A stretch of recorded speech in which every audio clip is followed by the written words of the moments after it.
Good evening, and thank you for joining us for this special edition of World News Tonight. We begin with a rapidly evolving geopolitical crisis unfolding between the United States and Iran. President Trump has officially declared the fragile ceasefire in the Persian Gulf null and void, effectively ending diplomatic truce efforts that had held for the past 2 months. In a stark social media statement released just hours ago, the president confirmed the collapse of the agreement while simultaneously signaling a willingness to return to the negotiating table, citing an agreement to further talks. However, that concession came with an explicit and severe warning. The president threatened to launch 1,000 missiles at Iranian targets should the regime attempt to carry out any assassination plot against him. This fiery rhetoric comes as the U.S. military continues airstrikes in the Strait of Hormuz, targeting assets involved in recent attacks on international shipping. Iranian officials are reportedly en route to Oman for urgent consultations tomorrow, while Qatari mediators work feverishly behind the scenes to de-escalate tensions before the region spirals into open conflict.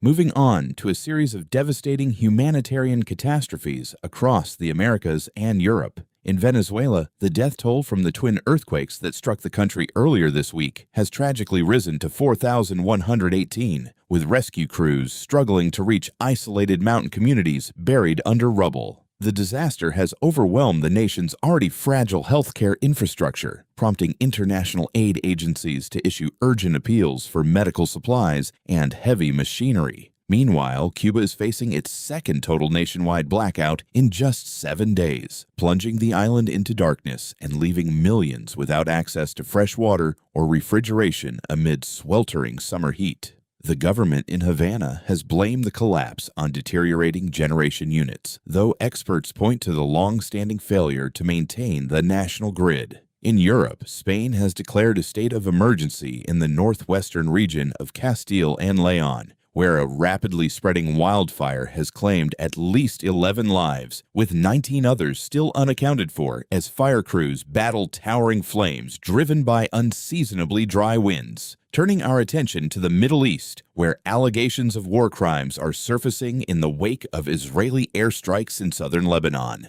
Amnesty International has demanded an urgent and transparent international investigation into a series of strikes that reportedly killed 24 civilians, including 12 children, who had taken shelter in a residential building near the border. The Israeli Defense Forces maintained that the strikes were targeting a Hezbollah command center, but the high civilian casualty count has drawn swift condemnation from regional leaders and the United Nations, who are calling for an immediate cessation of hostilities along the tense frontier. And finally, in the world of sports, a stunning controversy has emerged following Argentina's qualification victory in the World Cup. The Argentine Football Association has confirmed it is investigating a sophisticated cyber attack against its internal network, which took place during the highly anticipated match. Evidence gathered by forensic analysts suggests the intrusion may have been coordinated by hackers linked to Egyptian cyber units, though Cairo has yet to issue a formal response. The incursion disrupted team communications and briefly compromised internal strategy databases, but the investigation is ongoing, and the outcome of the match currently remains unchanged. We will continue to monitor these developing stories and bring you live updates as new information becomes available. Thank you for watching.